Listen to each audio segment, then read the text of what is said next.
This comes from JC. He says he has about $50,000 invested in a mutual fund that he's been buying through dollar cost averaging over the last 9 years. So every month he puts $500 in.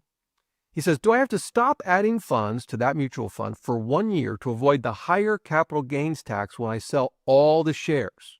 Must I hold the investment for more than 1 year stipulated in the tax law? So the short answer is yes. If you've been putting in $500 a month, including last month, and today you want to sell 100% of the investment, any shares that you have held for less than a year, unless there's some other exception I'm not aware of, will be classified as short-term capital gains, and they would be subject to ordinary income tax. By the way, that's also true if you're automatically reinvesting your dividends and interest into a fund to buy more shares, which many people do. Now, I tend to only do that in my retirement accounts where I don't have to worry about capital gains from selling.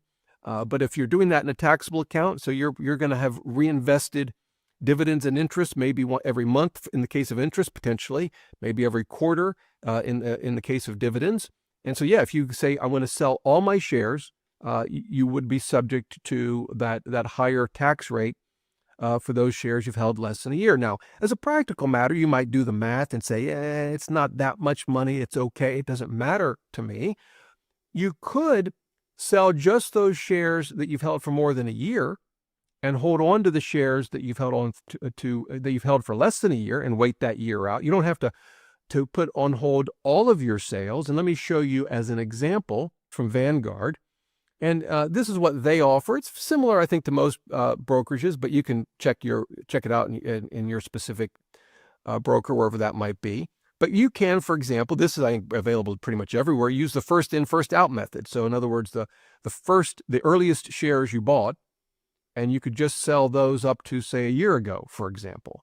Now, Vanguard also has an approach called the minimum tax method. I don't know if that's unique to Vanguard, but it sort of automatically attempts to figure out which shares would generate the least amount in taxes, which, by the way, aren't always necessarily the oldest shares you purchased or the newest shares you purchased. Just depends. So that's available to you. But in your case, maybe the first in, first out method might work, where you only sell those shares that you've held for more than a year. It's an option. I will tell you, I've always just used the average, which is sort of the standard, sort of default. I've never done the first in, or you can also do the last in method, just for simplicity. And for me, it's been easy to do because I don't sell that often, so it hasn't really been a problem.